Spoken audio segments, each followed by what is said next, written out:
হে তরুণ যুবকেরা, আল্লাহ বললেন বান্দারে, হে দুনিয়ার মানুষ শোনো, এই পৃথিবীটা তোমাদের জন্য একটা পরীক্ষাগার। আমি আল্লাহ তোমাদের পরীক্ষা নেব, এখানে ভালো মানুষদের পরীক্ষা নেব, ঈমানদারদের পরীক্ষা নেব, বিপদ দেব মাঝে মাঝে, ফলের ক্ষতি, জানের ক্ষতি, মালের ক্ষতি, সম্পদের ক্ষতি। আমি আল্লাহ এই জায়গাতে তোমাদের পরীক্ষা নেব। এই তো এই পরীক্ষায় তোমরা কেমন উত্তীর্ণ হতে পারো, কেমন আমার নির্দেশনা পালন করতে পারো, কেমন সিলেবাসটা কমপ্লিট করতে পারো, কেমন কোর্সটা কমপ্লিট করতে পারো, কেমন তুমি পরীক্ষার খাতায় লিখতে পারো, কেমন রেজাল্টটা তৈরি করতে পারো। এই দুনিয়ার মানুষ শুনে রেখে দাও, এই জায়গাটা তোমাদের জন্য পরীক্ষাগার। এখানে তুমি ভালো যেমন পরীক্ষায় পড়াশোনা করবে, তেমন তার রেজাল্টটা পরকালে আমি আল্লাহ পুরস্কার হিসাবে দেব। হে তরুণ যুবকেরা, হে আমার মুরব্বিয়ানেরা, শুনে রেখে দিন বাবা, জেনে রেখে দেন। এই জন্যই বলা হয়েছে আর দুনিয়াও মাজরাআতুল আখিরা, দুনিয়াটা হলো পরকালের শস্য ক্ষেত্র। এখানে যেমন চাষ করবেন তেমন ফলটা পরকালে আমার আল্লাহ দেবেন। হে তরুণ যুবকেরা, আল্লাহ বলছেন বান্দারে, তোমাকে এক কাতরা নাপাক পানি থেকে আমি আল্লাহ সৃষ্টি করলাম। একবার কি ভেবে দেখেছো? মাতৃগর্ভে শুক্রাণু আর ডিম্বাণু নিয়ে চিন্তা করেছো? আমি তোমাকে কেমন করে সৃষ্টি করেছি কল্পনা করেছো? এখন ধরাকে সরা মনে করেছো, ক্ষমতার অপব্যবহার করছো, টাকা গাড়ি জমি ব্যবসা বাণিজ্য নিয়ে তুমি অহংকার করছো। বান্দা শুনে রেখে দাও, জেনে রেখে দাও, আমি আল্লাহ তাআলা তোমাকে এক কাতরা নাপাক পানি থেকে সৃষ্টি করেছি। খালাকাল ইনসানা মিন আলাক। আমার আল্লাহ কোরআন মাজিদের ভিতরে সুন্দর করে বললেন, এই এক কাতরা নাপাক পানি, যে পানি শরীর থেকে বের হলে গোসল করা ফরজ হয়ে যায়। পাক পবিত্র গোসল না করতে পারলে ওযু হবে না, নামাজ হবে না। পাক পবিত্র গোসল আছে না নাই? পাক পবিত্র গোসল আছে না নাই? গোসলের ফরজ কটা? আল্লাহ করে এই মাদ্রাসা এলাকার মানুষ, এখানকার বাচ্চারা তো প্রথম মাদ্রাসাতেই পড়ে, কথা ঠিক না? এপিজে আব্দুল কালাম নাম শুনেছেন তো নাকি? কি জি, পরমাণু বিজ্ঞানী, মিসাইল ম্যান, ভারতের গর্ব। যারা মুসলমানদের নিয়ে কটূক্তি করে ওদের বলবেন, ওই মুসলমানদের নিয়ে কটূক্তি করিস না ভাই। এই মুসলমানদের মৌলী সাহেবের, ইমাম সাহেবের ছেলে ছিল এপিজে আব্দুল কালাম। সে যদি না থাকতো ভারতবর্ষ পরমাণু বোমা পেত কোথায়? পরমাণু বোমা এখন ভারত পৃথিবীর যে দেশের কাছে আছে সেই দেশ হচ্ছে ক্ষমতাবান দেশ। দেখছেন না, ইরানের সঙ্গে আমেরিকার লড়াই চলছে, ইরান পরমাণু বোমা তৈরি করছে বলে। কারণ ক্ষমতা তৈরি করলে অন্য দেশ মেনে নিতে পারে না। তুমি অনেক ক্ষমতা তৈরি করে ফেলছো, না হবে না, বুঝতে পারছো তো ভাইরা আমার? তো এপিজে আব্দুল কালাম আমাদের গর্ব। তো যাই হোক, তরুণ যুবকেরা আমার, মুসলিমদের অবদান এই ভারতবর্ষের জন্য আছে, ছিল, আজও চলছে, আজও করছে, আগামী দিন এই মুসলমানরা এই দেশের জন্য এর আগেও জীবন দিয়েছে, আরো জীবন দিতে পারে, কথা ঠিক না ভুল বলেন? ভাইরা আমার, দিল্লি গেটে গিয়ে দেখে আসবেন, যারা মুসলিমদের নিয়ে কটূক্তি করছে, রাজনীতি করছে, বিভাজন করছে, ধর্ম ধর্মে ভাগ করছে, হিন্দু মুসলমানের সুন্দর সম্পর্ক নষ্ট করছে, আপনি গিয়ে দিল্লিতে গিয়ে দেখে আসুন। দিল্লি গেটেতে গিয়ে দেখবেন কম বেশি ৯৩,০০০ স্বাধীনতা সংগ্রামীদের নাম খোদাই করে লেখা আছে, তার ভিতরে ৬৩,০০০ মুসলমানের নাম আছে। জোরে হবে না? মুসলমানরা এই দেশের জন্য রক্ত দিয়েছে, দিচ্ছে, আগামী দিনও প্রয়োজন হলে তারা দিতে পারবে। কারণ তারা দেশকে ভালোবাসে। আমাদের নবী শিখিয়ে দিয়েছেন দেশ প্রেম হলো ঈমানের অঙ্গ। দেশকে ভালোবাসা আমাদের ঈমান, আমাদের বিশ্বাস। জোরে বলুন সুবহানাল্লাহ। হে তরুণ যুবকেরা, হে আমার বন্ধুরা, হে আমার মুরব্বিয়ানেরা, শুনে রেখে দিন বাবা, তাহলে গোসলের ফরজ কটা? জোরে বলেন। ৩টে। অনেক ছেলেরা জানে না গোসলের ফরজ, কিন্তু ফরজ গোসল সবাইকে করতে হয়। সে আবার জুম্মার নামাজ পড়ে। আচ্ছা বলুন তো দেখি, জুম্মার নামাজ ৫ ওয়াক্ত না হলে ছেড়ে দিলাম, পড়ে না, কিন্তু জুম্মার নামাজটা তো ম্যাক্সিমাম মুসলমানরা পড়ে। 0.1% 2% হয়তো পড়ে না, কিন্তু 99.98% জুম্মার নামাজটা পড়ে। তাহলে জুম্মার নামাজ পড়তে হলেও তো ফরজ গোসল করতে হবে, ফরজ গোসল ছাড়া জুম্মার নামাজও হবে না, কথা ঠিক না বল? তো মুসলমান ফরজ গোসলের ফরজ কটা তুমি একবার বলো। কিন্তু ভাই আমার গোসলের ফরজটা জানে না, আর কতদিন জানবেন না, আর কতদিন শিখবেন না। আল্লাহকে বলবেন আল্লাহ আমি জানি না, আল্লাহ বলবেন সব জেনেছিলে এটা কেন জানো না? আমি আল্লাহর দরবারে মুক্তি পাবি না, যাও ফেরেশতা রেডি হয়ে আছেন, জাহান্নামায় এখন ঢোকো না। কথা ঠিক না ভুল বলেন? হে তরুণ যুবকেরা, রাস্তায় একটা গাড়ি বেরিয়েছে, গাড়িটার না আছে লাইসেন্স, না আছে ইন্স্যুরেন্স, গাড়িটা দুটো সম্ভবত ব্যাটারি থাকে, 7-8 জন বসতে পারে, গাড়ির চারিদিকটা ফাঁকা, ওপরটা ঢাকা, কোম্পানি ভালোবেসে দেখতে একটু ছোট, ভালোবেসে কোম্পানি নাম দিয়েছে টোটো, তাতে আবার মুসলমানের ছেলে লাগিয়েছে সলেমান খানের ফটো। ওই গাড়িটা ব্যাটারির চার্জে যায়, 7 ঘন্টা 8 ঘন্টা 9 ঘন্টা চার্জ দিতে হয়। কিন্তু মাঝ রাস্তায় যদি চার্জ শেষ হয়ে যায়, ব্রিজে ওঠার সময় ফার্স্ট গিয়ারে আগের দিকে না গিয়ে ব্যাক গিয়ারে পেছন দিকে যায়। মুসলমানের কিছু ছেলে বেরিয়েছে, এদেরও যত চার্জ দেওয়ার চেষ্টা করা হয়, মাঝে হঠাৎ করে যখন তখন চার্জ শেষ হয়ে যায়, এরা সামনের দিকে না গিয়ে ব্যাক গিয়ারে পেছন দিকে যায়। ভাইরা আমার, শাহরুখ খানের ভক্ত ভাই, সলেমান খানের ভক্ত ভাই, নবী সারা জীবন কত কষ্ট করলেন, সুন্দর জীবন উপহার দিলেন, সুন্দর জীবন ব্যবস্থা করে দিলেন। কিন্তু মুসলমান আমরা 1% সুন্দর জীবন ব্যবস্থা আর কথা জানলাম না। কথা ঠিক না ভুল বলে? গোসলের ফরজটাই জানলাম না। গোসলের ফরজ কটা? 3টে। যতই আপনি শাওয়ার চালিয়ে আর ভালো করে শ্যাম্পু সাবান মেরে ভালো করে গোসল করে ফেলেন, ফরজ গোসল হলো না। নাকের নরম অংশ পর্যন্ত পানি ঢোকাতেই হবে, গলার নরম অংশ পর্যন্ত পানি পৌঁছাতে হবে, আর মাথা থেকে পা পর্যন্ত এক চুলো শুকানো রাখা যাবে না। এই গোসলের ফরজ হলো 3টি। তবে আপনার গোসল ফরজ গোসল করা হলো, তবে আপনি জুম্মার নামাজ পড়লেন, পড়া হলো। ওজুর ফরজ 4টে, এই 4টের মধ্যে একটু গন্ডগোল হলে ওজু আর হবে না। ইজা কুনতুম ইলা সালাত ফাগসিলু ওজুহাকুম ওয়া আইদিয়াকুম ইলাল মারাফিক ওয়া আমসাহু বিরুউসিকুম ওয়া আরজুলাকুম ইলাল কাবাইন। বুঝতে পারছেন? মুখটা ধৌত করতে হবে, মুখমণ্ডল। যখন তোমরা নামাজে মনস্থ হবে, তোমরা তোমাদের মুখমণ্ডল ধৌত করো। আচ্ছা বলুন তো, অনেকে বলে আমরা ইমাম মানি না, মাযহাব মানি না, আছে না নাই? ইমাম মানি না, মাযহাব মানি না, আমরা ডাইরেক্ট কোরআন মানি আর হাদিস মানি। কোরআনটা তো মানি, আর হাদিসের আবার তারা কেউ কেউ বলে আমরা শুধু বুখারী মানি আর কিছু মানি না। এ কথা বললে ঈমান থাকবে? থাকবে না। এ কথা বললে ঈমান থাকবে না, কারণ নবীর অন্য কথাগুলোকে অস্বীকার করলে আপনার ঈমান থাকবে না। আচ্ছা বলুন, যারা বলছেন আমরা কোরআন আর হাদিস ছাড়া কিছু মানি না, ফিকহ মানি না, ইমাম মানি না, মাসালা মানি না, আপনি বলুন তো, আল্লাহ বলছেন যখন নামাজে মনস্থ করবে মুখটা ধৌত করবে, মুখমণ্ডল ধৌত করবে। এখন মুখ কতটা ধুবেন আপনি?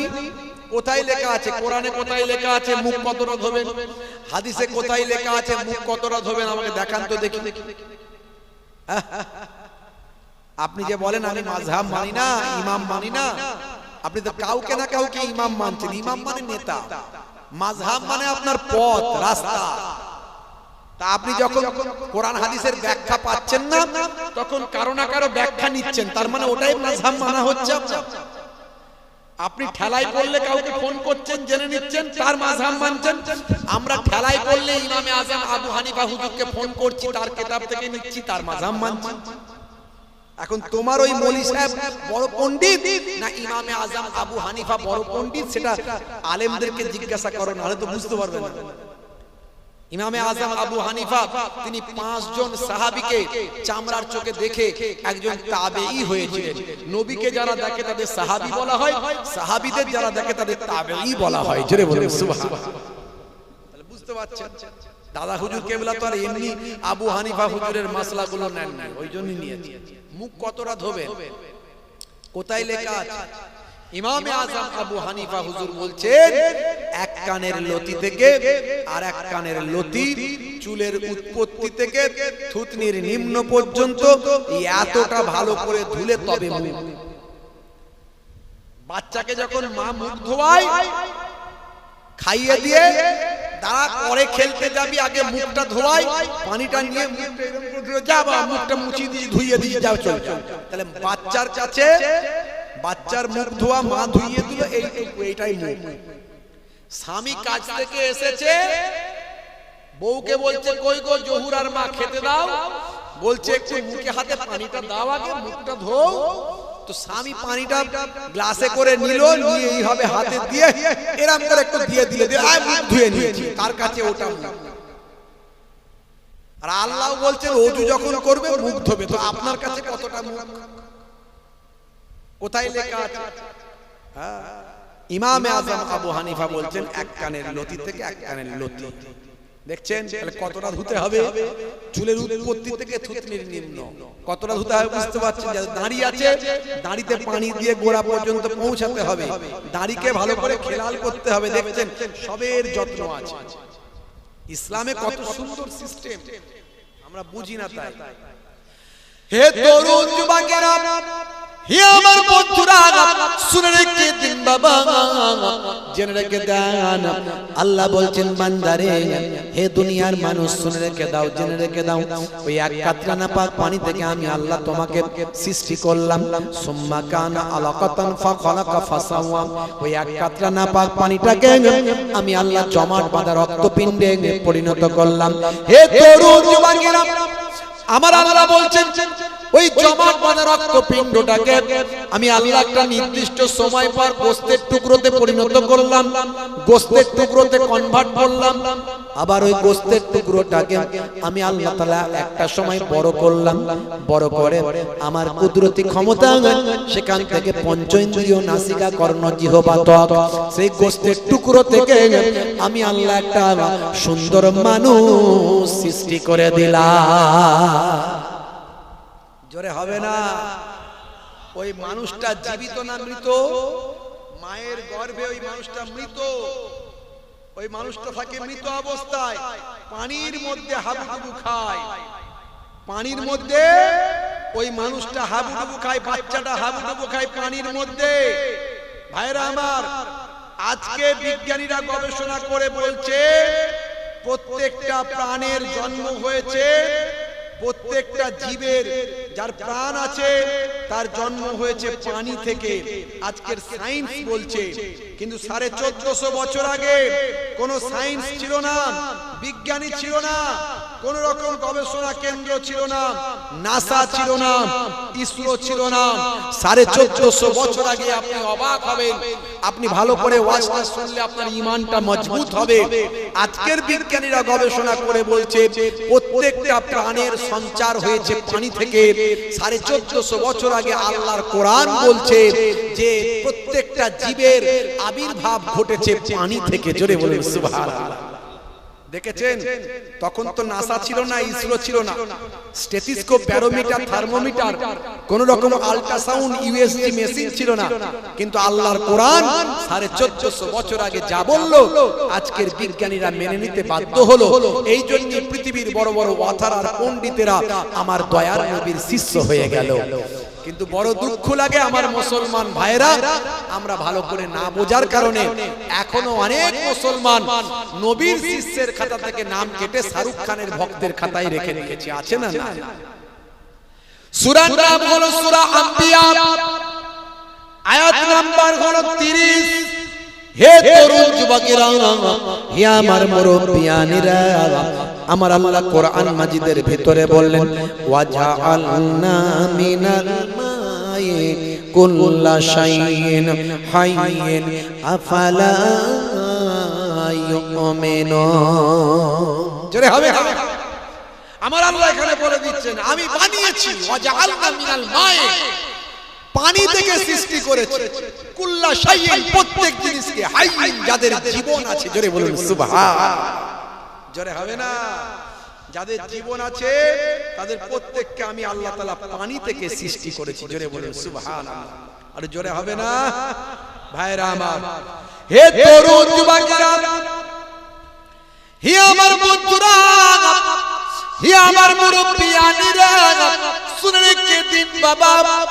সে আল্লাহ বলছেন বান্দারে তোমার জন্য, হে দুনিয়ার মানুষ, তোমার জন্য জমিনকে বিছানা বানালাম, তোমার জন্য আসমানকে ছাদ বানালাম, তোমাদের জন্য আমি আল্লাহ দিন বানালাম, রুজি রুটির জন্য, ব্যবসা বাণিজ্যের জন্য দিনকে বানালাম, কাজ কারবারের জন্য, রাতকে বানালাম তোমাদের জন্য আমি আল্লাহ বিশ্রামের। শুধু তাই নয়, হে তরুণ যুবকেরা, রাতের বেলা কেমন করে ঘুমাবে সেটাও 1450 বছর আগে আমার আল্লাহ জানিয়ে দিয়েছেন। সূরা নাম, সূরা নাবা, আয়াত নাম্বার হলো 10। এই 10 নাম্বার আয়াতে আপনি যাবেন, দেখবেন আমার আল্লাহ তাআলা সুন্দর করে কোরআন মাজিদে বললেন ওয়া জাআলনাল লাইলা লিবাসা। হে তরুণ যুবকেরা, আল্লাহ বললেন বান্দারে আমি তোমাদের জন্য রাতকে পোশাক বানিয়েছি, রাতকে পোশাক বানিয়েছি। পোশাকের কাজ হলো শরীরকে ঢেকে রাখা না ফাঁকা রাখা। শরীরের পোশাকের কাজ হলো শরীরকে ঢেকে রাখা। আল্লাহ বললেন রাতকে তোমাদের জন্য পোশাক বানিয়েছি, তার মানে রাতের বেলা তুমি যখন থাকবে অন্ধকারের ভিতরে থাকবে, যাতে রাত তোমাকে পোশাকের মতো ঢেকে রাখে। দয়ার নবী সুন্দর করে বললেন রাতের বেলা যখন ঘুমাতে যাবে তখন লাইটটা, আলোটা বন্ধ করে দেবে, লাইটটা বন্ধ করে দেবে। কিন্তু মুসলমানের ছেলেরা আলো বন্ধ করে ঘুমাতে পারে না। কেন? বলে হুজুর আলো বন্ধ করলি তো বিভিন্ন রকমের ভূত আসে ধরতে, বিভিন্ন রকমের ভূত আসে, মোটা ভূত, রোগা ভূত, হ্যাঁ, উড়ন্ত ভূত, ডুবন্ত ভূত, গাছে ভূত, পানিতে ভূত, সব ভূত মিছিল করে ভূত ধরতে আসে। আর কেনই বা আসবে না? পেচ্ছাপ করে পানি নাই না, শাহরুখ খানের চাচা ভাই, সলেমান খানের ফুফুতো ভাই, নামাজ তো পড়ে না, পাক পবিত্র থাকে না, তো এমনিতে ধরতে আসবে। ভূত বলে তো কিছু নাই, যা আছে জিন। কোরআন মাজিদে একটা সূরা আছে, সূরা জিন। সূরা নাসের ভিতরে আছে মিনাল জিন্নাতি ওয়ান নাস। ওই জিনটা কি ওরা বলে ভূত, বুঝতে পারছো? তো জিন একটা সম্প্রদায় আছে। মানুষের মধ্যে যেমন খারাপ খচ্চর বদমাইশ কিছু লোক আছে, তেমন জিনেদের মধ্যে খারাপ খচ্চর গুলো ওইসব নোংরা জায়গায় থাকে আর এই সুযোগ পেলে একটু ধরে বদমাইশি করে, বুঝতে পারছো? তো বলে কেন হবে? মুসলমানের ছেলে নেশাখোর, পাত্তাখোর, গাঁজাখোর আছে না নাই? এদিককারের লোকজন ভালো, এই মাদ্রাসার পাশে আছে মাদ্রাসা, এখানে আছে আল্লাহ করে এই মাদ্রাসার ওসিলায় এখানকার ছাত্ররা সব পড়াশোনা করে। এখানকারের লোকজন ছেলে পুলেরাও সব নেশা টেশা করে না, ওইদিকে সব আছে। মিলাদুন নবীতেও যায়, জুম্মার দিনে ফাঁস কাতারে দাঁড়ায়, মিলাদুন নবীর চাঁদা দেয় ভাই, ঈদের দিনে সেমুই লাচ্চা খায়, হুজুর দেখলে মুসাবা সালামটা হয়। আবার রাত্রে 9টা বাজলে চানাচুর ভাজা দিয়ে 3-4 বন্ধু মিলে রেল লাইনের ধারে, পুকুরের পারে, নদীর ধারে চানাচুর ভাজা দিয়ে, মুরগির কষা দিয়ে লাল পানীয় চালায়। আবার যদি হুজুররা বলে, কেউ যদি বলে মদ খাচ্ছিস, বলে মদ, বলছে মদ নয় medical juice, medical juice doctor খেতে বলেছে, শরীর স্বাস্থ্য ভালো হবে। মদকে মেডিকেল জুস বলে খাচ্ছে। আবার খাওয়ার সময় বল জানিস না হুজুররা বলে কিছু খেলে বিসমিল্লাহ বলতে হয়। বিসমিল্লাহ বলেছিস তো? খাচ্ছে মদ, বলছে বিসমিল্লাহ বলেছিস? বুঝতে পারছো? আছে না? গায়ে হাতে টাটু আঁকা, হেঁটে চলে আঁকা বাঁকা, কাছে গেলে দেখা যায় সুস্থ ছেলে না, তিরঙ্গার দুর্গন্ধে টেকা যায় না, তিরঙ্গার দুর্গন্ধে টেকা যায় না।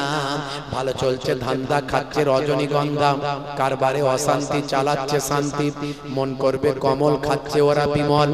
যেখানটা বসবে সেখানটা চষে দিয়ে বেরিয়ে যাবে।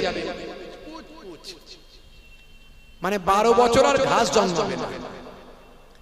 আমি বলি দেখো 12 বছর আর ঘাস জন্মাবে না। দেখো জিভ, ঠোঁট, দাঁত সব এক চেনা যায় না।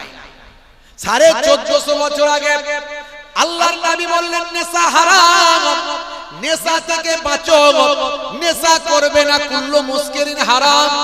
1450 বছর পার হয়ে গেল। আজকের গবেষণা করলো বিজ্ঞানীরা, তারা বলল মদ খেলে লিভার খারাপ হয়, বিড়ি সিগারেট খেলে হার্টের ক্ষতি হয়, ফুসফুস লাংস সব খারাপ হয়ে যায়, ক্যান্সার হয়ে যায়। আর তিরঙ্গা গুটকা এগুলো খেলে নার্ভের সমস্যা হয়, যৌন শক্তি কমে যায়। 1450 বছর আগে নবী বললেন নেশা হলো হারাম। আজকের বিজ্ঞানীরা গবেষকরা বলেন নেশা করলে স্বাস্থ্যের ক্ষতি হয়। 1450 বছর আগে নবীর কথার সঙ্গে কোরআনের কথার সঙ্গে আজকের বিজ্ঞানের কথাটা মিলে যায়। মুসলমানের ছেলে আমাকে অনেকে বলে হুজুর আপনার কথা শুনে নেশা ছেড়ে দিয়েছি। আলহামদুলিল্লাহ, আমার ওয়াজ করা সার্থক। বুঝতে পারছেন? হাই রে হাই, চাচা আমার টয়লেটে যাবে শুধু বিড়ি খুঁজছে, বিড়ি। টয়লেটে যাবে তো টয়লেটে যাও, তো বিড়ি খুঁজছো কেন? বলে জানো না ওপরে ধোঁয়া না মারলে নিচের মাল ক্লিয়ার হয় না, এই জন্যই তো বিড়ি খুঁজছে। আসরের নামাজ পড়ছে, সিজদায় গিয়ে পড়ছে সুবহান রাব্বিয়াল আলা, সুবহান রাব্বিয়াল আলা, সুবহান রাব্বিয়াল আলা। আর পকেটের ঘড়ি বিড়ি মল্লিক বিড়ি বলছে চাচা বিড়ি খাবি, চাচা বিড়ি খাবি, চাচা বিড়ি খাবি, চাচা বিড়ি খাবি। খালি বেরোতে দেরি মসজিদ থেকে, টুপি খোলার টাইম নাই। আছে না? না, নবীর যুগে তো আর বিড়ি টিড়ি ছিল না। তিরঙ্গা গুটকা পান জর্দা খৈনি নবীর যুগে ছিল মদ। যে কোরআনে মদের কথা এসেছে, ইন্নামাল খামরু ওয়াল মাইসির ওয়াল আনসাব ওয়াল আজলামু রিজসুম মিন আমালিশ শাইতান। সব শয়তানি কাজ এগুলো, মদ হারাম। কিন্তু নবীর যুগে তিরঙ্গা গুটকা ছিল না, ওই জন্য কোরআন হাদিসে নাই। নবী শুধু বলে দিয়েছেন নেশা হারাম, কুল্লু মুসকিরিন হারাম, প্রত্যেক নেশা হলো হারাম। এত নেশাখোর বেড়ে গেছে, হুজুররা দেখছে সব যদি হারাম বলে দিয়ে বলি চলবে না, তাহলে সব নেশাখোর যদি একদিকে চলে যায় দলে কমে যাব। বুঝতে পারছেন? বিনা নেশার লোক আছে কটা, দলে কমে যাব না? যাব না। তো দেখলো হুজুররা দেখলো তো ভাগ করতে হবে। নেশার মধ্যে আবার ভালো মন্দ ঠিক করে দাও। কিছু নেশা হালালের কাছাকাছি, কিছু নেশা হারামের কাছাকাছি। বললো এর নাম হলো মাকরু। মাকরু মানে অপছন্দনীয়। তো অপছন্দনীয়কে আবার দুটো ভাগে ভাগ করে দিল হুজুররা, দিয়ে বললো কিছু অপছন্দনীয় হালালের কাছাকাছি, ওর নাম দিল মাকরুয়ে তানজিহি, হালালের কাছাকাছি। আর কিছু দিল মাকরুয়ে তাহরিমি, হারামের কাছাকাছি। তো এই সব ভাগ হুজুররা করেছে, কিন্তু নবী তো করেনি। নবী বলেছেন নেশা হারাম। তা আপনি যদি আজকে তিরঙ্গা গুটকা খান, খৈনি জর্দা খান, তা আপনি তো নেশাই করছেন। আপনি কেন ছাড়তে পারবেন না? যদি সত্যি নবীকে ভালোবাসেন কেন পারবেন না? কেন আপনি বিড়ির নেশা ছাড়তে পারবেন না? নেশাই তো হারাম, হুজুররা ভাগ করেছে, নবী তো করেনি। তা আপনি নবীর কথা শুনে ছাড়ুন না, আপনার নার্ভ অ্যাডজাস্ট হয়ে যাবে। আপনি এক মাস নেশা ছেড়ে দিয়ে থাকুন, দেখবেন রমজান মাসে সারা দিন রোজা রেখে চাচা একটাও বিড়ি খায়নি। কথা ঠিক না ভুল? কিন্তু সন্ধ্যাবেলা চাচার নার্ভ একদম মাথা খারাপ, একদম নার্ভ যেন লাপাত্তা। যেই মুয়াজ্জিন আজান দিচ্ছে আল্লাহু আকবার, আল্লাহু আকবার, সামনে চাচার খাবার আছে, চিন্তা করছে পানি আছে, সব আছে। বলে খেজুর খাবো না পানি খাবো না বিড়ি খাবো, কোনটা খাবো? খেজুর খাবো, পানি খাবো না বিড়ি খাবো? কোন রকমে পানিটা মেরে দিয়ে বাইরে গিয়ে দুটা নাকে মেরে তবে এসে ইফতার। আছে না? না। কিন্তু আপনি যদি কন্ট্রোল করতে পারতেন কয়েকটা দিন, আপনার নার্ভের সঙ্গে অ্যাডজাস্ট হয়ে যেত। আল্লাহ আমাদের শরীরকে এমন সুন্দর করেছে, আপনি যেটা সওয়াবের, এই জন্য গুরুজনরা বলেছে, কথাগুলো তো বাস্তব কথা, হাদিসের কথা। শরীরের নাম মহাশয়, যা সওয়াবে তাই সয়। এই যে কথাটা বলেছে বাস্তব। আপনি মাত্র 21টা দিন প্র্যাকটিস করুন। বিড়ি সিগারেট তিরঙ্গা গুটকা যারা খান, খাবেন না, একটু কন্ট্রোল করুন। 21 দিন পর থেকে দেখবেন আপনার শরীর অবজার্ভ করে নিয়েছে, আর আপনার নেশার দিকে টান নাই। সব ইসলামে বলে দেয়া হয়েছে সুন্দর করে। হে তরুণ যুবকেরা, বন্ধুরা আমার শুনেন, হে যুবকেরা, হে আমার বন্ধুরা, 1450 বছর আগে আল্লাহর নবী বললেন রাতের বেলা ঘুমাতে যখন যাবে লাইটটা বন্ধ করে দিয়ে ঘুমাবে। আর আল্লাহ বললেন রাতকে তোমাদের জন্য পোশাক বানিয়েছি, পোশাকের কাজ শরীরকে ঢেকে রাখা। অর্থাৎ রাতের বেলা যখন তুমি ঘুমাবে অন্ধকারের ভিতরে ঘুমাও, যাতে রাত তোমাকে ঢেকে রাখে। হে যুবকেরা, 1450 বছর আগের কথাগুলো আজকের যুগে বিজ্ঞান আর বাস্তবতায় প্রমাণিত। একটু মনোযোগ দিয়ে শুনলে আপনার জীবনটা বদলে যেতে পারে। হে যুবকেরা, মুসলমানের ছেলে, নেশা করেছে, নেশা থেকে দূরে থাকো ভাইরা আমার, তরুণ যুবকেরা আমার, মুরব্বিয়ানিরা আমার, মুসলমানের ছেলে কানে দুল, হাতে বালা আছে না নাই? মুসলমানের ছেলে গায়ে হাতে ট্যাটু, গায়ে হাতে ট্যাটু আঁকা, হেঁটে চলে আঁকা বাঁকা, কাছে গেলে দেখা যায় সুস্থ ছেলে না, কাছে গেলে দেখা যায় সুস্থ ছেলে না, তিরঙ্গার দুর্গন্ধে টেকা যায় না, তিরঙ্গার দুর্গন্ধে টেকা যায় না। ভালো চলছে ধান্দা, খাচ্ছে রজনীগন্ধা, কারবারে অশান্তি, চালাচ্ছে শান্তি, মন করবে কমল, খাচ্ছে ওরা বিমল। জলসার দিনে জলসা কমিটির ছেলে যারা তিরঙ্গা গুটকা খায়, ওই দিনে তাদের টেম্পার আর টেনশনটা বেড়ে যায়। হে তরুণ যুবকেরা, আবার হুজুর যদি আসতে আধ ঘন্টা লেট করে দেয়, 10 মিনিট লেট করে দেয়, তিরঙ্গা গুটকা খাওয়ার স্টাইলটা আরো বেড়ে যায়, আছে না নাই? ফোনের উপরে ফোন মুশকিলের ব্যাপার ভাইরা আমার। হুজুর যদি আসতে 10 মিনিট লেট করে, ও তিরঙ্গা গুটকা অন্যদিন 10টা খেলে সেদিন 30টা চালিয়ে দেয় জলসার দিনে। গাড়ি থেকে নামছি আর ওই দূর থেকে ছুটে ছুটে আসছে, ওখান থেকে আওয়াজ দিচ্ছে, হুজুর আসসালামু আলাইকুম, সর্বনাশ করেছে, মুখে মাল ভরে রেখেছে রে। কি বিপদ আল্লাহ! আমার আবার এই গ্যাস গন্ধ একদম সহ্য হয় না, স্টেজের পেছনে খেলেও আমার নাকে ঠিক আসে, বুঝতে পারছো? তো আবার মুসাবা করতে আসছে, একে তো সহ্য হয় না, আবার মুসাবা করতে আসছে। তো যা বাবা যা বলবো আজের মাধ্যমে বলবো, হ্যাঁ, যে বুঝলো বুঝলো, না বুঝলো না বুঝলো, আল্লাহকে বলবো, আল্লাহ বলে দিয়েছিল, আল্লাহর কাছে বেঁচে যাবে। তো সামনাসামনি বললে আবার মনে যদি দুঃখ লেগে যায়, কি করা যাবে? তো মুসাবা করতে আসছে, বাম দিকে হাতটা বাড়িয়ে ডান দিকে মুখটা ঘুরিয়ে ওয়া আলাইকুম আসসালাম ইয়াগফিরুল্লাহ, তো যা কোন রকমে নিজেকে সেফটি গার্ড করছি। কিন্তু হলে কি হবে, যেখানে বাঘের ভয় সেখানে সন্ধে হয়, বলে না? ও আবার কানে কানে কথা বলতে হয়, দোয়া পরে হবে, দুধ থেকে দোয়া চাই, দুধ থেকে দোয়া চাই। ভাইরা আমার, তো এই নেশা 1450 বছর আগে আল্লাহর নবী নিষেধ করেছেন, নেশা থেকে বাঁচুন। ফ্রি ফায়ারের নেশা, পাবজির নেশা, মোবাইলের গেমের নেশা, লুডুর নেশা, তাসের নেশা, যে নেশা তোমাকে নামাজ ভুলিয়ে দেয়, পড়াশোনা, পিতামাতার অবাধ্য করে, তোমার জন্য ক্ষতিকারক, অপচয় করে, টাকার খরচা হয়, ভাই আমার শরীরের অসুবিধা হয়, এই সব কিছু হারাম। মাথায় রাখবে, 1450 বছর আগে আমার আল্লাহ কোরআন মাজিদের মধ্যে জানিয়ে দিয়েছেন, কি বলেছেন? ইন্নাল মুবাযযিরিনা কানু ইখওয়ানা শায়াতিন, অপচয় নষ্টকারী, খরচাকারী হলো শয়তানের ভাই। যারা অপচয় করবে এরা সব শয়তানের ভাই। মোবাইল ঘন্টার পর ঘন্টা ফ্রি ফায়ার পাবজি খেলছে, মোবাইলের চার্জ নষ্ট, ব্যাটারি নষ্ট, পয়সা নষ্ট, সময় নষ্ট, আছে না নাই? পড়াশোনা নষ্ট, পিতামাতার অবাধ্য, কাজ কারবার চ্যুত, এই এত কিছু নষ্ট করে যারা ঘন্টার পর ঘন্টা মোবাইলে ফ্রি ফায়ার পাবজি অনলাইন গেমগুলো যে যুবকগুলো খেলছে, সব কটা শয়তানের ভাই। আমি বলছি না, আল্লাহ নিজে কোরআনে বলছেন, ভাই আমার কোনো দোষ নাই। ভাববেন যে হুজুর মনে আমাদের ঘরের ছেলেগুলোকে শয়তানের ভাই বলে দিয়েছে, না না, আমি বলার কি? আল্লাহ নিজে বলছে, যারা অপচয়, খরচাকারী, নষ্টকারী, এরা হলো শয়তানের ভাই। হে তরুণ যুবকেরা, বন্ধুরা আমার শুনেন, 1450 বছর আগের কথাগুলো আজকের যুগে বিজ্ঞান আর বাস্তবতায় প্রমাণিত। এই কাজগুলো একটু এই জন্যই দিচ্ছি, আপনার ঈমানটা বদলে যাবে। শিক্ষিত মানুষ সকালবেলা চিন্তা করবেন, হে তরুণ যুবকেরা, আল্লাহ বলছেন অন্ধকারের ভিতরে ঘুমাও, নবী বলছেন লাইটটা বন্ধ করে অন্ধকারের ভিতরে ঘুমাও। 1450 বছর আগে কোনো নাসা ছিল না, ইসরো ছিল না, কোন রকম কম্পিউটার সায়েন্স ছিল না, কোন রকম বিজ্ঞানীদের জন্ম হয়নি। হে তরুণ যুবকেরা, আমার মুরব্বিয়ানেরা, 1450 বছর আগে আজকের যুগের মতো কোনো গবেষণা কেন্দ্র ছিল না। বন্ধুরা আমার, তরুণ যুবকেরা আমার, আজকের নাসা হলো, ইসরো হলো, প্যাথোলজি হলো, গবেষণা কেন্দ্র হলো।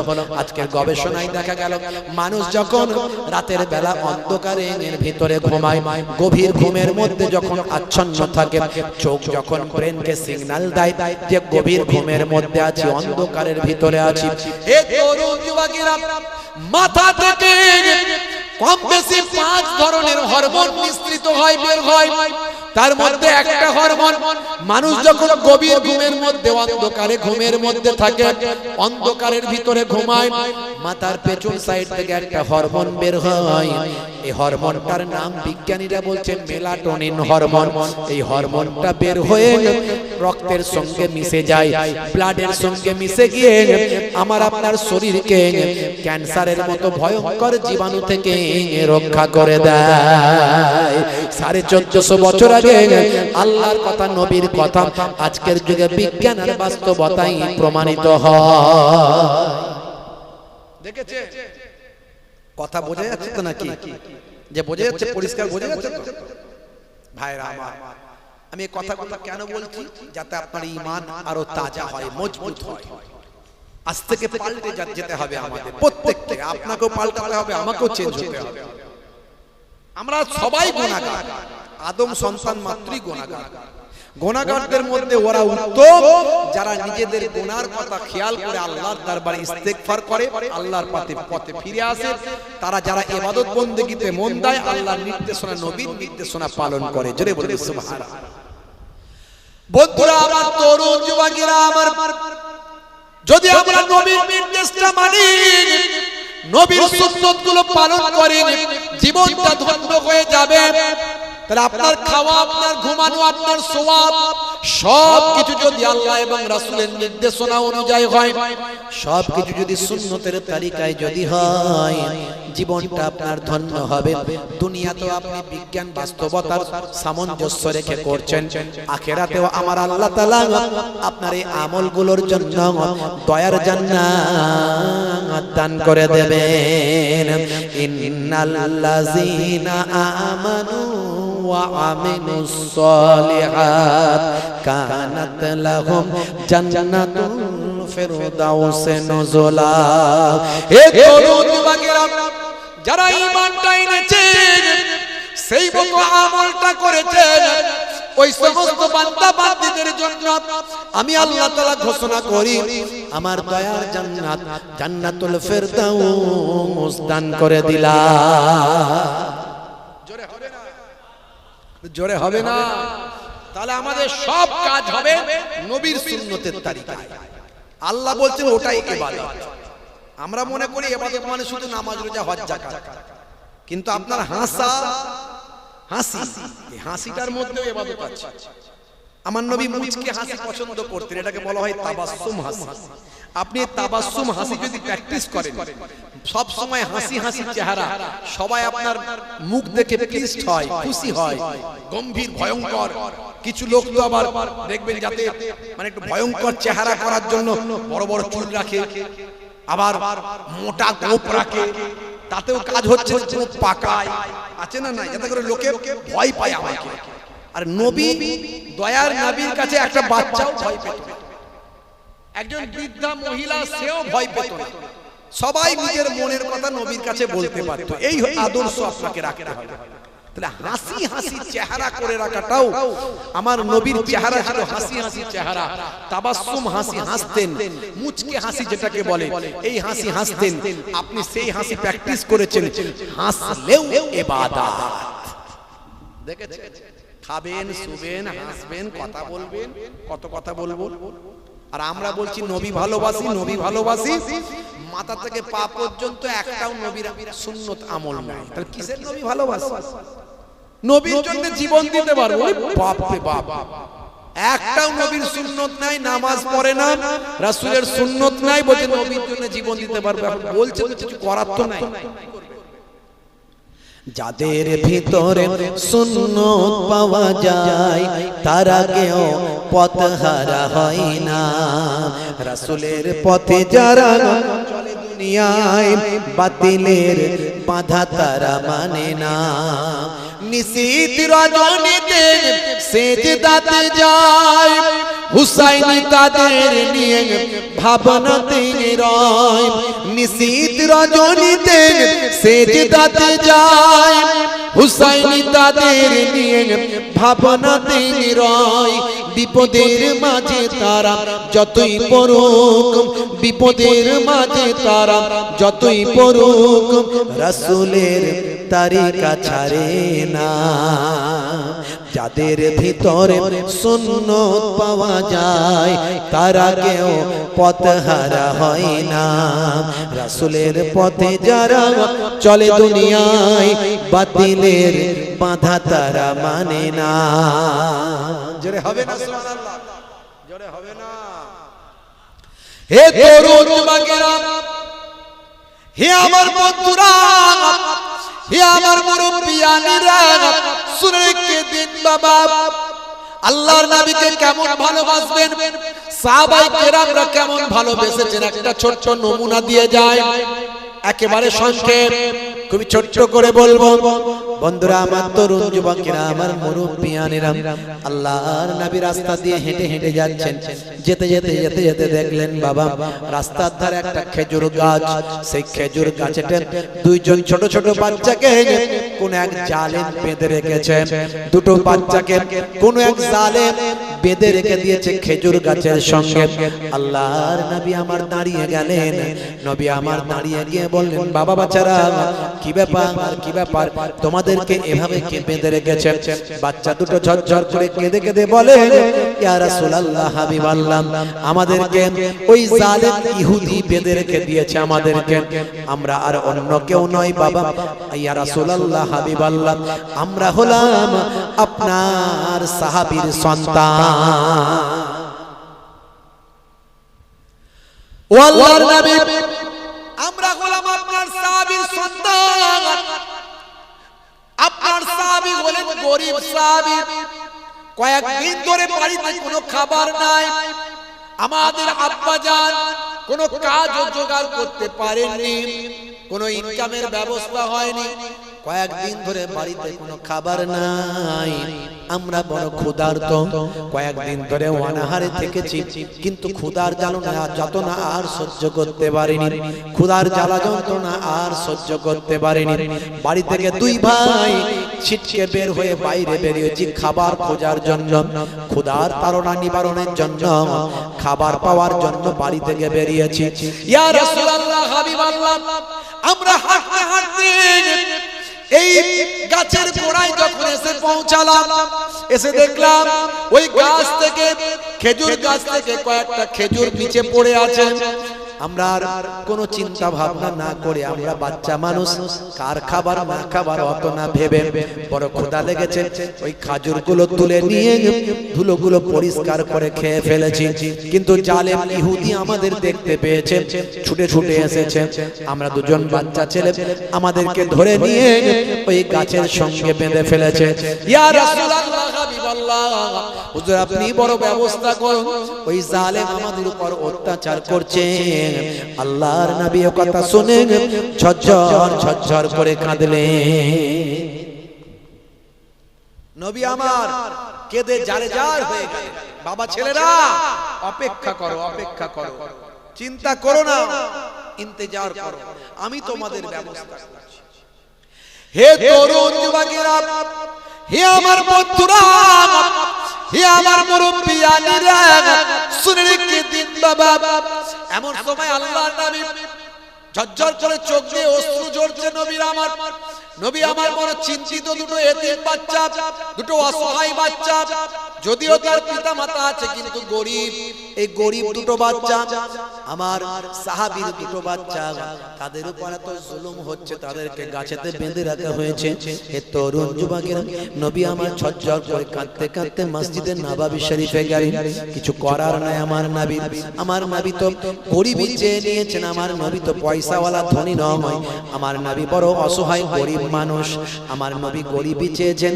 আমার আল্লাহ বলেছিলেন, হে নবী, আপনি যদি চান, আপনি এত কষ্ট করে জীবন যাপন করেন, আপনি ক্ষুধার যন্ত্রণায় অনাহারে থাকেন, আপনি পেটে পাথর বেঁধেও দিন যাপন করেন, আপনার নাতিরা কত কষ্ট করে অনাহারে দিন কাটায়, আপনার কন্যা খাতুনে জান্নাত ফাতেমা কত কষ্ট করে দিন চালায়। ইয়া রাসূলুল্লাহ, হাবিবাল্লাহ, আপনি যদি আমার কাছে বলেন, আমি আল্লাহ তাআলা মক্কার পাহাড় পর্বতগুলোকে আপনার জন্য সোনা আর রূপা করে দেব। আল্লাহ আল্লাহর নবী আল্লাহর রাসূল সেই সময় বলেছিলেন, আমার আল্লাহ, আমার মাবুদ, আমি সোনা রূপা চাই না, আমি ধনী হতে চাই না, আমি বড় লোক হতে চাই না, আমি গরিবী জীবন যাপন করতে চাই।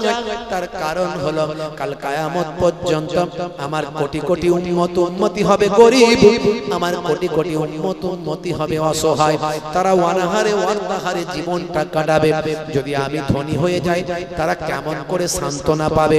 তাই আমি রাসূল আমি গরিবই চেয়েছি, এই জন্য যে আমার কোটি কোটি উম্মত উম্মতি তারা যখন অসহায় জীবন যাপন করবে, আমি নবীকে দেখে তারা সান্ত্বনা পাবে।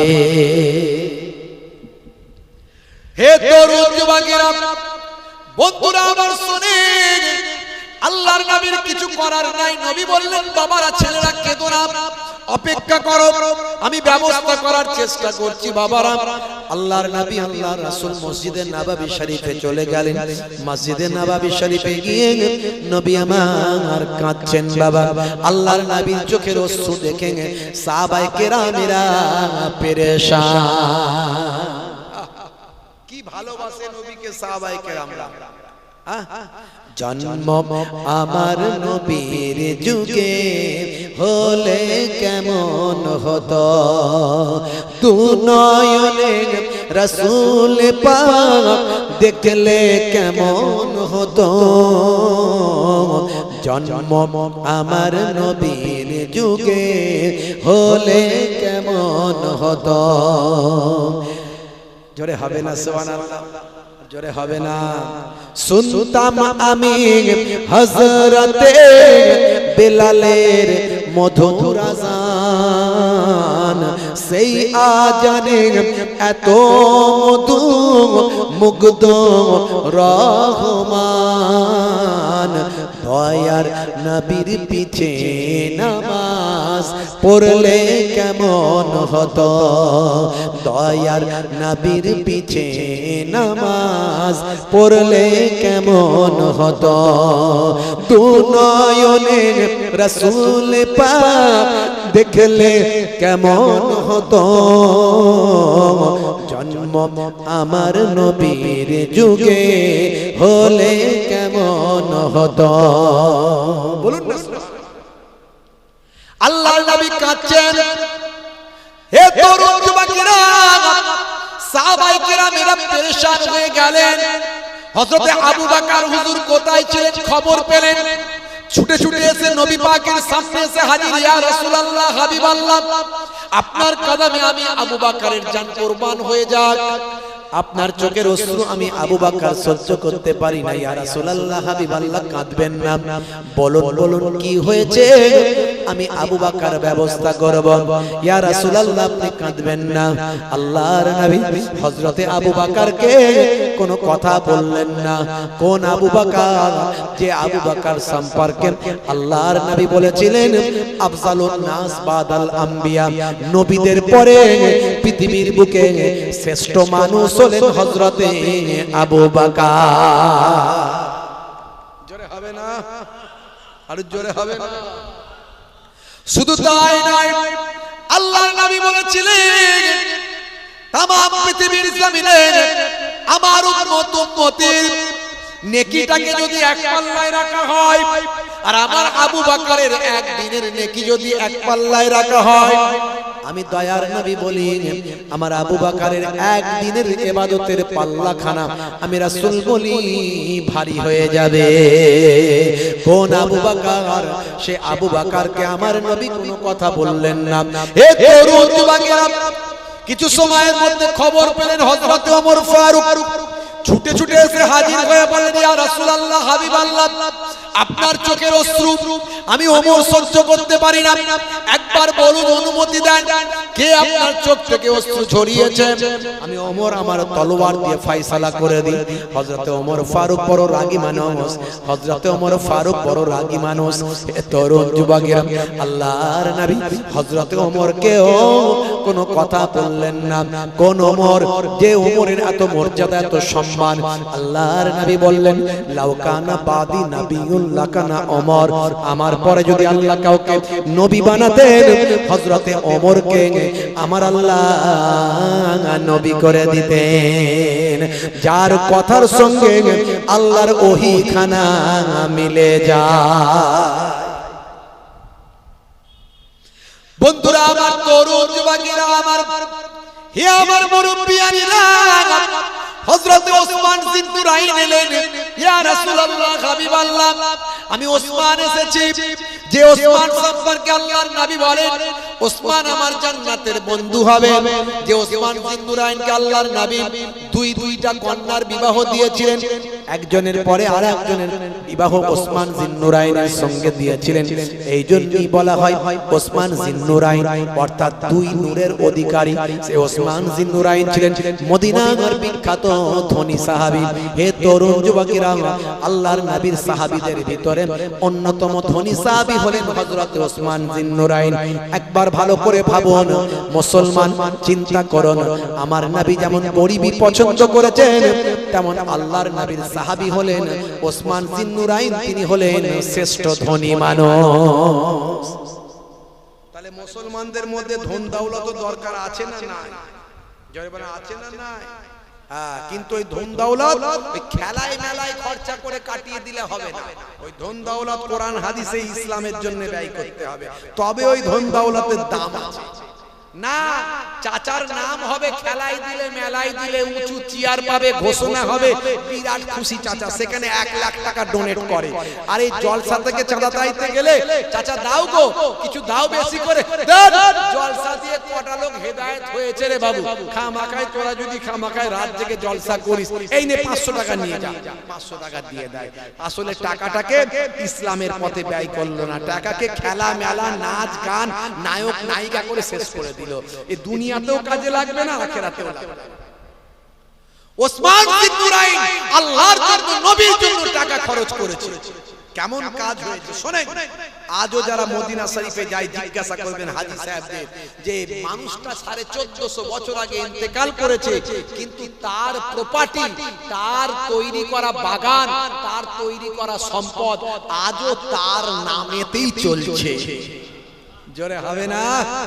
মানুষটা 1450 বছর আগে ইন্তেকাল করেছে, একটু অবাক করা ব্যাপার। আর দ্বিতীয় কেউ আছে বলে আমার জানা নাই। ভাইরা আমার, 1450 বছর আগে মানুষটা ইন্তেকাল করেছে, কিন্তু ওসমান জিন্নুরাইনের নামে আজও মদিনা শরীফে ব্যাংকের অ্যাকাউন্ট আছে। এরকম কারো শুনেছেন? মানুষ মারা গেলে ব্যাংকের অ্যাকাউন্ট ক্লোজ, কিন্তু ওসমান জিন্নুরাইন হুজুরের ব্যাংকের অ্যাকাউন্ট আজও আছে। হুজুরের তৈরি করা বাগান আজও আছে। সেই বাগানের ফল বিক্রি করে যা টাকা হয় ওসমান হুজুরের ব্যাংকের অ্যাকাউন্টে জমা পড়ে। সেই অ্যাকাউন্ট থেকে ওসমান হুজুরের নাম দিয়ে গরিব দুস্থ অসহায় মানুষের খেদমত আজও হয়। সেদিনও নবীর জামানায় ওসমান হুজুরের টাকা খরচ করে খেদমত হয়েছিল ইসলামের, আজও ওসমান হুজুরের টাকা এই ইসলামের জন্য খরচ হয়। ইসলামের জন্য খরচ করলে দুনিয়াতেও সম্মান পাবে, আখিরাতেও সম্মান পাবে। কিন্তু বড় বড় সেট পার্টি মুসলমানের, ওরা ইসলামের জন্য বেশি পয়সা দিতে চায় না। খেলায় মেলায় বিভিন্ন জায়গায় যেখানে দিলে নাম হবে, উঁচু চেয়ার পাবে, সেখানে দেবে। কথা ঠিক না ভুল? জলসা চাঁদা চাইতে গেলে 500 টাকা দেবে, আছে না নাই? রাগ করবেন, দুঃখ হলে করে দেবেন মাফ।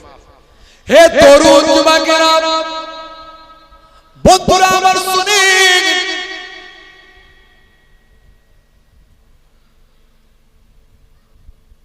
হয়ে গেছে কাই নিয়ে চলে আসতে হবে। হে আমার মুরব্বিয়ানেরা, হে যুবকেরা, শুনে রেখে দিন বাবা, জেনে রেখে দেন। মুসলমান একটু লক্ষ্য করুন বাবা, আল্লাহর নবীর কাছে হযরতে ওসমান জিন্নুরাইন এসেন, কেঁদে ভাই আমার সেই সময় বিচলিত হয়ে বললেন, ইয়া রাসূলুল্লাহ, হাবিবাল্লাহ, আমি ওসমান এসে গিয়েছি আপনার সামনে, বলুন হুজুর কি করলেন আপনার চোখের অশ্রুটা মোছাবো। আল্লাহর নবী বললেন, বাবা ওসমান পারবে। আবু বকর হুজুরকে বলেননি, ওমর ফারুক হুজুরকে বলেননি, কিন্তু ওসমান হুজুরকে বলছেন, ওসমান হুজুর হলেন মদিনার বিখ্যাত ধনীদের একজন। এই জায়গায় টাকার প্রয়োজন আছে, এই জায়গায় ধন দৌলতের প্রয়োজন আছে। তাই আল্লাহর নবী হযরতে ওসমান জিন্নুরাইনকে বললেন, বাবা ওসমান তুমি কি পারবে? হযরতে ওসমান জিন্নুরাইন বলেন, ইয়া রাসূলুল্লাহ, হাবিবাল্লাহ, আপনার চোখের অশ্রু মোছানোর জন্য আমি ওসমান আমার জানকে কুরবান করে দিতে চাই। দেখেছেন মহাব্বত কাকে বলে? আল্লাহর নবী বললেন, বাবা ওসমান তাহলে যাও, অমুক জায়গায় চলে যাবে, সেখানে গিয়ে দেখবে একটা গাছের সঙ্গে দুটো অসহায় বাচ্চাকে বেঁধে রাখা হয়েছে। তাড়াতাড়ি গিয়ে আগে বাচ্চা দুটোকে মুক্ত করো, যা লাগবে দাও, দিয়ে বাচ্চা দুটোকে মুক্ত করো। আর যদি তুমি পারো আমি বড় খুশি হব। ওই গাছটাকে কিনে নিয়ে তার দলিলটা আমার কদমে সে তুমি রেখে দাও। বাবা ওসমান তুমি এটা করলে আমার চোখের অশ্রুটা মুছিয়ে দেওয়া হবে। হে তরুণ যুবকেরা, হযরত ওসমান জিন্নুরাইন এক মুহূর্ত আর দেরি করলেন না, নবীর চোখের অশ্রু মুছাতে চান। যে নবীর জন্য আমার জীবন দিতে পারি, যে নবীর জন্য আমার জান কুরবান হয়ে যাক, যে নবীর জন্য আমরা ঈমান পেয়েছি, যে নবীর জন্য আমরা নামাজ পেয়েছি, যে নবীর জন্য আমরা কোরআন পেয়েছি, যে নবীর জন্য আমরা পবিত্রতা পেয়েছি, সেই নবীর জন্য আমি এতটুকু করব। শুধু হুজুর আপনার জন্য আমার জীবনটাও কুরবান হয়ে যেতে চাক, কোনো অসুবিধা নাই। আপনার কদমে আমার বাপ মায়ের জান কুরবান হয়ে যাক, আমি এখনই যাচ্ছি হুজুর, চিন্তা করবেন না। হযরত ওসমান জিন্নুরাইন বিচলিত হয়ে তাড়াতাড়ি সেই জায়গায় গিয়ে দেখেন দুটো অসহায় বাচ্চাকে খেজুর গাছের সঙ্গে বাঁধা আছে, সেখানে ইহুদি ঘোরাফেরা করছেন। হযরত ওসমান জিন্নুরাইনকে দেখে ইহুদি চমকে যায়, কারণ ইহুদি হলো ছোটখাটো একটা ব্যবসায়ী, আর ওসমান জিন্নুরাইন হলেন মদিনার ধনী ব্যবসায়ী। হে তরুণ যুবকেরা, হযরত ওসমান জিন্নুরাইন বলেন, এই ইহুদি ভাই তাড়াতাড়ি বাচ্চা দুটোকে আগে খুলে দাও। আর কোনো কথা বলার হিম্মত হলো না, কারণ ওসমান জিন্নুরাইনের মতো একজন ধনী দাপুটে ব্যবসায়ী যদি এসে বলে এটা করো, উপায় থাকে না, করতে হয়। সঙ্গে সঙ্গে বাচ্চা দুটোকে খুলে দিলেন। দেওয়ার পরে সেই সময় ওসমান জিন্নুরাইন বললেন, বলো এবার তুমি বলো এই গাছটা বিক্রির জন্য কত নেবে, বলো কত দিরহাম তোমার চাই, গাছটা আমাকে দাও। বলে এই গাছটা তো আমার বিক্রি করার নাই। সেই সময় ওসমান জিন্নুরাইন বলেন, এই গাছটা আমার খুবই প্রয়োজন, আমার দরকার, দেওয়ার নাই, দিতে হবে, যা লাগবে তাই পাবে। সেই সময় সেই ব্যবসায়ী চিন্তা করলো, তাহলে এ সময়তেও একটা ভালো ব্যবসা হতে পারে। ওসমানের মতো মানুষ যখন এতই চায়, তাহলে বাবা ওসমান আমি আপনার সঙ্গে ডিল করতে পারি, আপনার ব্যবসা আমি মেনে নিতে পারি, আপনাকে গাছটা আমি বিক্রি করতে পারি। তবে শোনেন, অমুক জায়গায় আপনার একটা সুন্দর বাগান আছে, সেই বাগানে 100 খানা খেজুরের গাছ আছে এবং ভালো ভালো ফলনের খেজুর। সেই খেজুরের বাগানটা যদি আমাকে দেন, 100 খানা গাছওয়ালা খেজুরের বাগানটা যদি দেন, আমি এই একটা গাছওয়ালা খেজুরটা আমি আপনাকে দিয়ে দেব। হে তরুণ যুবকেরা, হযরত ওসমান জিন্নুরাইন বললেন, হে বাবা ইহুদি, তোমার ব্যবসাতে আমি রাজি, তোমার ডিলের শর্তে আমি রাজি। যাও যাও যাও যাও, আমার 100টা খেজুরওয়ালা বাগানটা আমি তোমাকে দিলাম, তার বিনিময়ে এই একটা খেজুরের গাছ আমাকে আমি নিয়ে নিলাম, তার পেপারসটা দলিলটা আমি নিয়ে নিলাম। আল্লাহর নবীর সাহাবী হযরত ওমর, হযরত ওসমান জিন্নুরাইন এই ব্যবসাখানা দেখে ইহুদি অবাক হয়ে গিয়ে থরথর করে বলতে লাগলো, হে ওসমান, তুমি এমন বড় ব্যবসায়ী, আজকে কেমন ব্যবসা করলে আমি অবাক হলাম। এতটা তুমি লস করবে, লোকসান করবে আমি ভাবতে পারি না।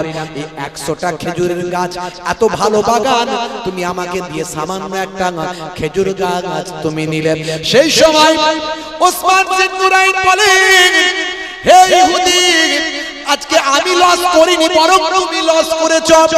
আমি তো এসেছি আমার নবীর চোখের পানি মোছাতে। আজকের দিনে আমার নবীর চোখের পানি মোছানোর জন্য তুমি যদি আমার সমস্ত জীবনের সম্পত্তি চাইতে, আল্লাহর কসম আমি ওসমান তোমাকে দিয়ে চলে যেতাম। একটা গাছের বদলে আমার জীবনের সব সম্পত্তি তোমাকে দিয়ে দিতাম। জোরে হবে না? এই হলো নবী প্রেম, এই হলো নবী ভালোবাসা।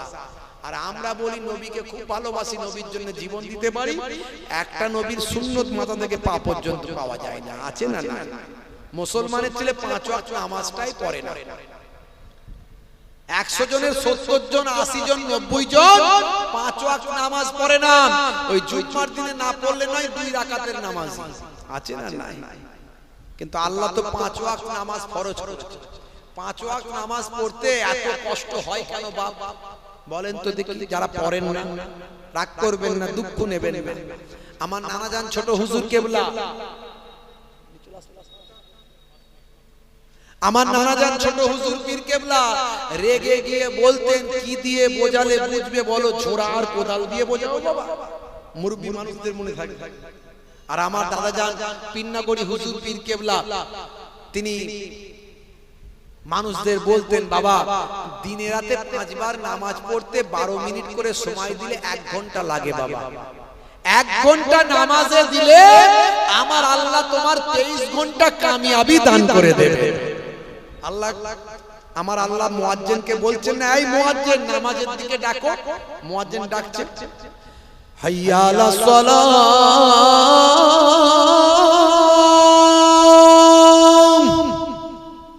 মানে এসো নামাজে এসো। নামাজে এলে কি হবে? আল্লাহ বলছেন, হে মুয়াজ্জিন আবার বলে দাও নামাজে এলে কি হবে। মুয়াজ্জিন আবার বলছে, কি বলছে? হাইয়া আলাল ফালাহ,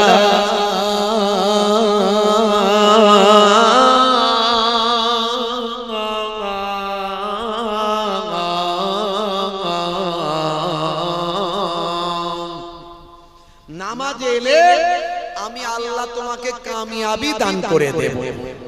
যদি হবে না, জোরে হবে না সুবহানাল্লাহ।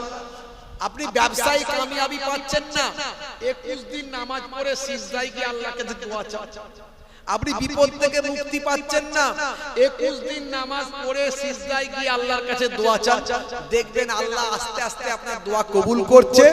21 দিন নয়, 21 বছর সারা জীবন আপনি নামাজি হয়ে যাবেন। ভাইরা আমার, নামাজের সময় বলেই কাজ এসে যায়। আমরা কাজটাকে আগে গুরুত্ব দিই। হুজুর কাজ না করলে খাবো কি? আরে খাওয়ানোর মালিক তো আল্লাহ। আল্লাহ তো নিজেই বলছেন, ফালইয়াবুদু রাব্ব হাযাল বাইত আল্লাযী আত'আমাহুম মিন জু ওয়া আমানাহুম মিন খাউফ।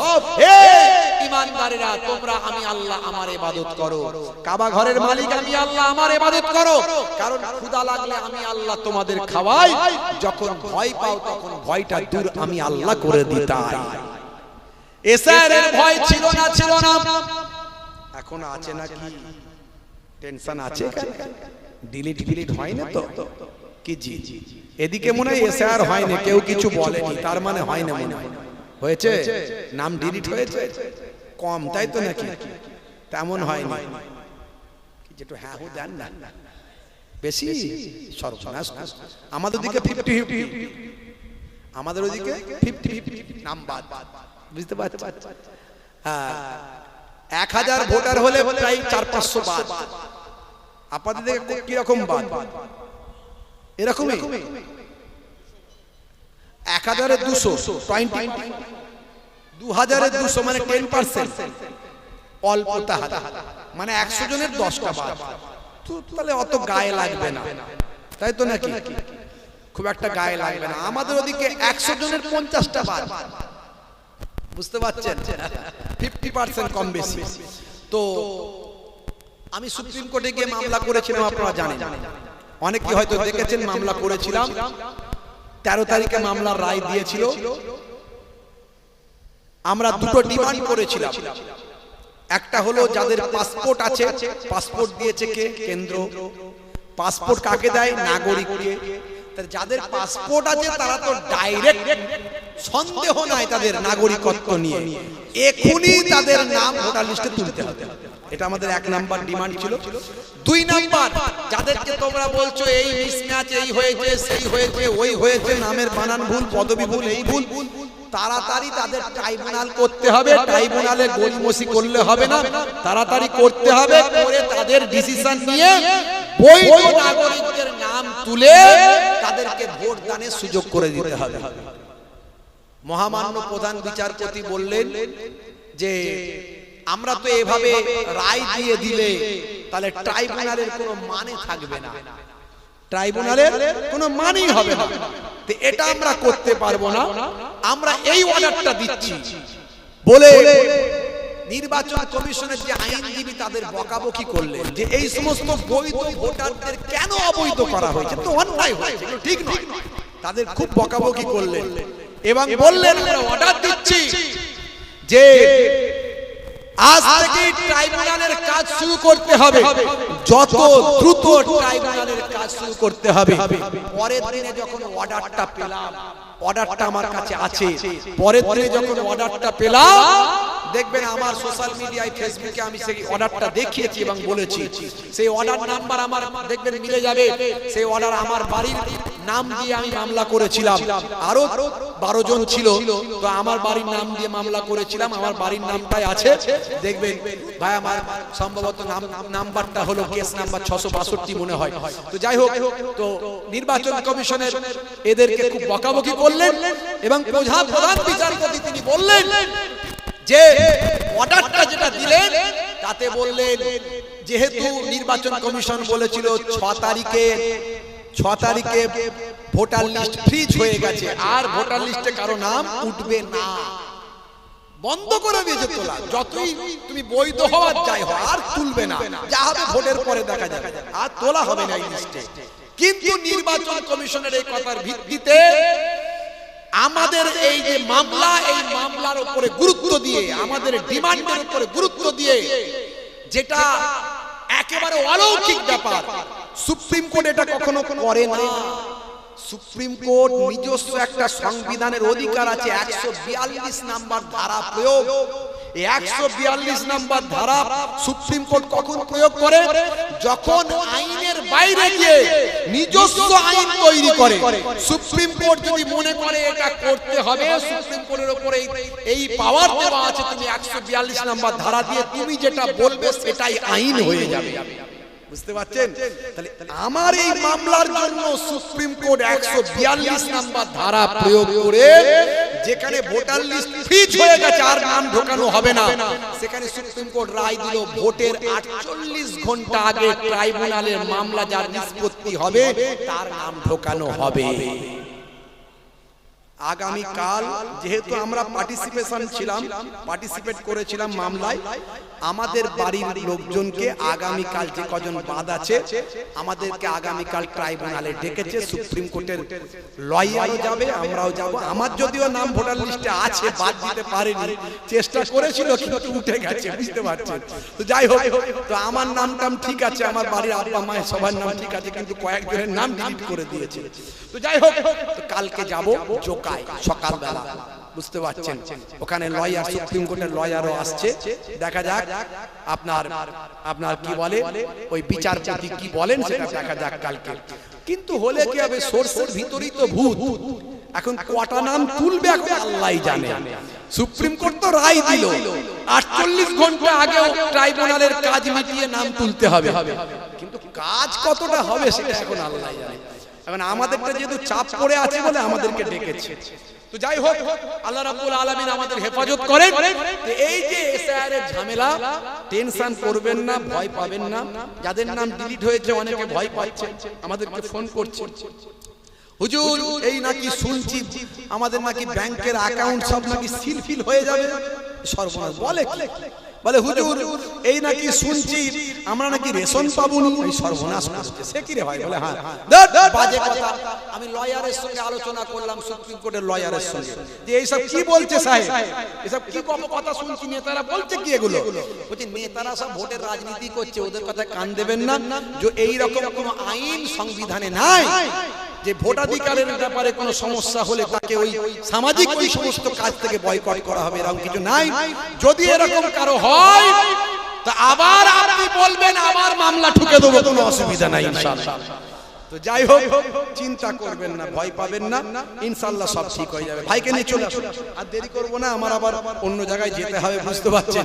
তো যাই হোক, আল্লাহ রাব্বুল আলামিন আমাদের হেফাজত করেন, আমাদের সিরাতুল মুস্তাকিম পথের প্রতীক বানিয়ে দেন। প্রত্যেকে দুটো কাজ করবেন। নামাজ, এক নাম্বার কি? নামাজ। কাজকে বলবেন, হে কাজ, আগে আমার নামাজ। দুই নাম্বার, নবীর সবচেয়ে বড় সুন্নত মুখের দাড়ি। নবীর সবচেয়ে বড় সুন্নত মুখের দাড়ি। এই দুটো কাজ করবেন। মাশাআল্লাহ, আমারই ফুফুতো ভাই, মাশাআল্লাহ আপনাদের পরিচিত মানুষ, জানেন, তরুণ তুর্কি ওয়াইজ বক্তা এসে হাজিরা দিয়েছে, ওয়াজ নাসিহাত করবে। আপনারা ধীরে ধীরে ভাবে শুনেন, আপনারা আলোচনা শুনে আরো সারা রাত তো হবে, আরো সব আলেম ওলামারা আছে, আমার আবার মামাতো ভাই আছে মনে হয়, শেষে